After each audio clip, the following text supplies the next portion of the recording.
RS21 is a data science company that uses artificial intelligence, design, data engineering, data analytics, and modern software development methods to empower organizations to make data-driven decisions that positively impact the world. So there's something called survival analysis that they use for cancer patients, and we're actually applying that to satellites. So we're treating a satellite like a patient with cancer. And so with someone who's in the hospital, you can only take their blood so many times a day, right? But with a satellite, you're getting downlink data 4, 6 continuous. So the amount of data is a lot higher, so you have a lot more fidelity. And so we're doing this survival analysis technique on satellites. And so again, I think one of the really unique things that RS21 brings is that we're not an aerospace company, right? We're not full of space domain experts, but what we have is a breadth of experience and a really deep data science bench that's bringing some innovative techniques to the domain.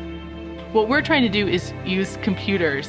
This is what computers are good at, right? Is crunching all of this telemetry data that's coming down and then surfacing for those users areas of concern. So using that survival analysis to say, hey, we've noticed, right, doing this multivariate analysis that a person just can't do, harnessing the power of AI and ML to surface these trends and these connections and say to the user, hey, you need to look at the temperature because this combination of the temperature data and the attitude change means that the satellite has a 78% chance of entering safe mode in the next 24 hours, and that's something that we can surface to the user. So when you talk to a lot of people about designing, especially for the US military, the focus is on the warfighter or the end user. And so what we're able to do is, even though we're not necessarily satellite operators or domain experts, one, we have subject matter experts we can interface, but then we use design and design think. And so we have interviewed these end users, these warfighters.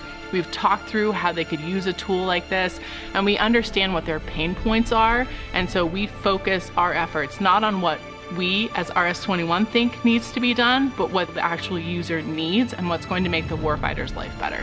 In the next 3 years, we would like to have done something similar on the commercial side, right? Do an initial proof of concept, have an operational prototype, and then be integrated into the ground station of a commercial satellite, of someone who just does ground stations.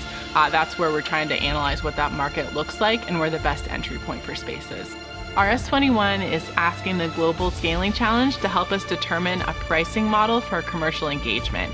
We'd like to look at larger licensing opportunities as well as partnerships with startups or small businesses.